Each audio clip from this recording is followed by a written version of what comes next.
ciki-cikian gitu, itu keripik-keripikan, donat gitu-gitu, itu bisa menyebabkan kolesterolnya naik, kemudian kolesterolnya itu akan menyebabkan sumbatan di pembuluh darah, dan kalau sumbatan pembuluh darahnya terjadi di otak, maka aliran darahnya buruk, maka kinerjanya jadi buruk.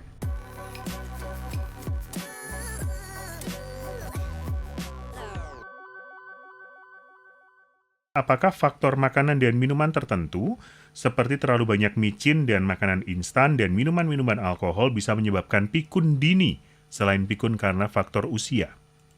Iya, ini pertanyaan yang sangat menarik nih, ditunggu-tunggu dari tadi, ternyata sudah keluar pertanyaannya.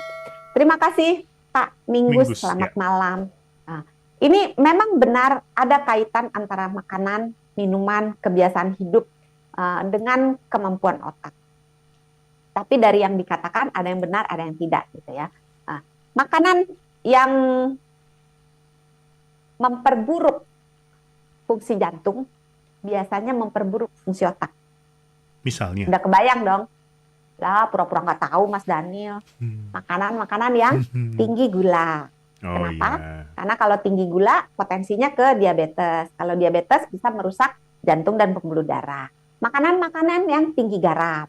Ya. Makanan karena tinggi garam bisa menyebabkan hipertensi, sementara kalau hipertensi bisa menyebabkan gangguan aliran darah, sehingga aliran darah ke otak juga akan terganggu. Kemudian makanan-makanan yang tinggi lemak jahat, trans fat, kolesterol, lemak jenuh, pokoknya lemak-lemak yang jahat tuh ya, yang ada di goreng-gorengan, apalagi ciki-cikian gitu, itu keripik-keripikan, donat gitu-gitu, itu bisa menyebabkan kolesterolnya naik, kemudian kolesterolnya itu akan menyebabkan sumbatan di pembuluh darah, dan kalau sumbatan pembuluh darahnya terjadi di otak, maka aliran darahnya buruk, maka kinerjanya jadi buruk. Jadi jangan pura-pura nggak tahu, Mas Daniel, tahu tahu. Cengar-cengir. Aduh, apa ya? Aduh, makanan apa ya? Makan apa ya, Kuci? Ya. Terus makanan-makanan yang rendah serat juga merusak, menurunkan fungsi otak ya. Tetapi kalau micin tidak membuat bodoh, micin itu membuat bodoh hanya mitos. Jadi makanlah micin sepanjang dalam jumlah yang tidak berlebihan, itu tidak mengganggu apa-apa. Cuma untuk beberapa orang, kalau micinnya pas gitu ya, orangnya nafsu makannya baik, ada dua kemungkinan, makannya banyak banget, jadi gemuk, itu jelek. Tapi kalau makannya dia merasa puas, makan secukupnya, itu membantu menjaga berat badan. Kemudian minuman yang buruk itu apa? Minuman mengandung alkohol itu bisa menyebabkan sel-sel dalam otak itu rusak. Terus merokok bisa menyebabkan sel-sel dalam otak itu menipis gitu, sehingga ya kalau sel otaknya tipis, mengkerut gitu, ya kan tambah bodoh karena otaknya kan tambah dikit gitu ya. Jadi merokok, alkohol itu tidak baik. Kemudian tadi ditanyanya apa, micin, makanan instan.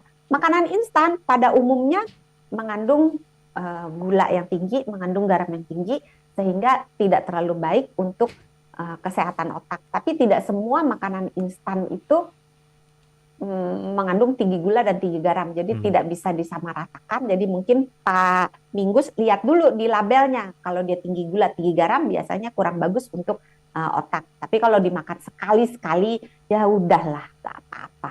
Terus makanan yang baik apa? Mas Daniel pasti tahu.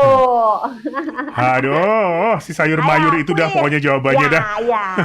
Jadi makanan-makanan yang mengandung antioksidan, flavonoid, itu banyak pada makanan-makanan yang berwarna cerah. Golongan-golongan sitrus, misalnya kayak jeruk, lemon gitu ya.